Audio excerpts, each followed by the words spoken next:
ბუნებრივ პირობებთან მაქსიმალურად მიახლოებული გარემო და ადამიანის უხეში ჩარევისგან დაცული მეფუტკრეობა. შემდეგ რეპორტაჟში მოგიყვებით საგარეჯოში მცხოვრებ 54 წლის ინჟინერის შესახებ, რომელიც ბოლო 2 წელია ახალი სფეროთი დაინტერესდა და უკვე 1 წელია ექსპერიმენტულ მეფუტკრეობას მისდევს. მის მიზანია დაამტკიცოს, რომ ტრადიციული სკისა და ანტიბიოტიკების გარეშე შესაძლებელია ფუტკრის პროდუქტიულობა გაზარდო და დაავადებებისგანაც დაიცვა. მომავალში ის ახალი მიდგომის დაპატენტებას გეგმავს, მანამდე კი მეთოდები ქეთი ბერაიასა და გიორგი ბაზერაშვილს გააცნო.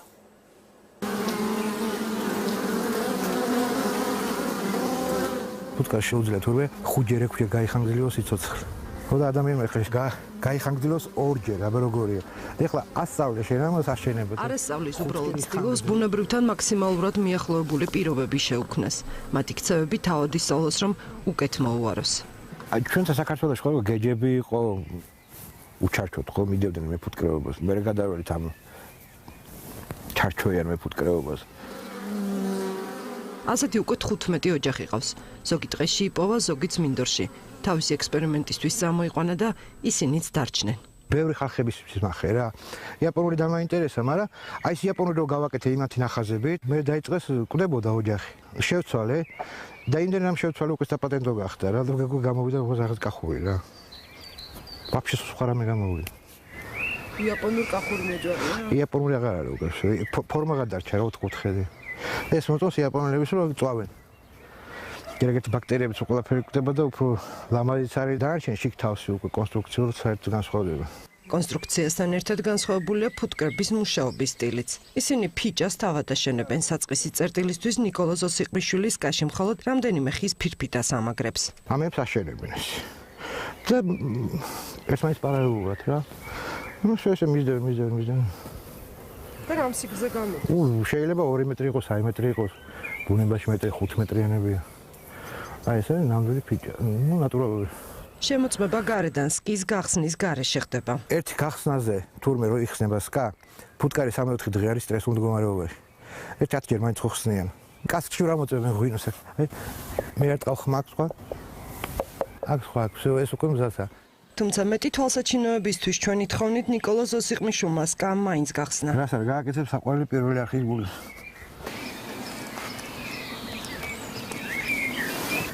რამძიმია.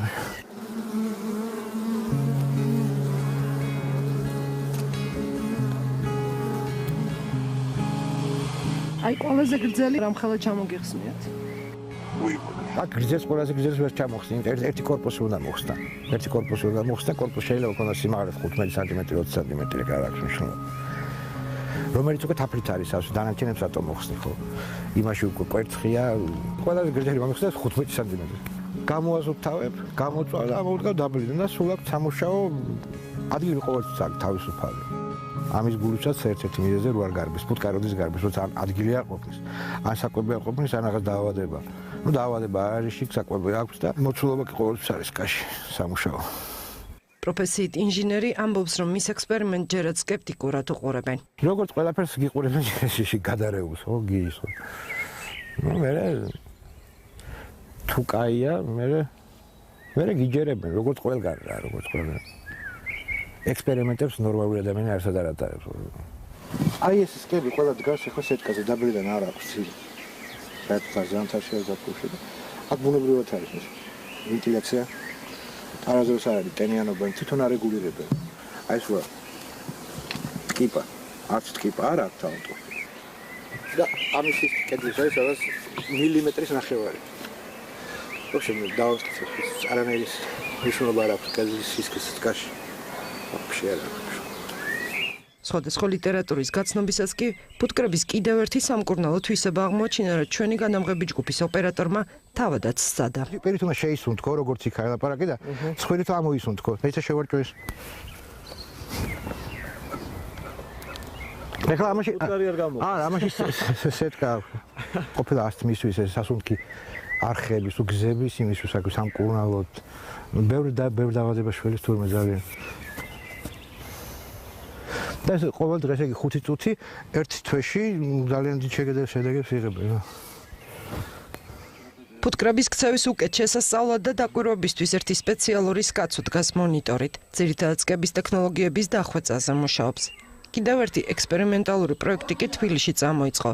ქალაქის მეფუტკრეობა დედაქალაქის ცენტრში. სკის ავტორთან ერთად ვცდილობთ, რომ დავადგინოთ, იცხოვრებს თუ არა ქალაქში ფუტკარი, შეძლებს თუ არა დააგროვოს საკმარისი რაოდენობის თაფლი, რა ხარისხის იქნება თაფლის გვაინტერესებს, იმიტომ არ მოსაზრება, რომ ეს თაფლი იქნება დატვირთული მძიმე ელემენტები და ეკოლოგიურად არ იქნება სუფთა. თუმცა არსებობს მეორე მოსაზრებაც და რაიონები უფრო დაბინძურებულია, ხშირად წამლავენ ქიმიკატებით, მცენარეებს და არის შანსი, რომ აქ თაფლი იყოს სუფთა. და მესამეც გვაინტერესებს ეს მეფუტკრეობა, რომელიც არის იული მეფუტკრეობა.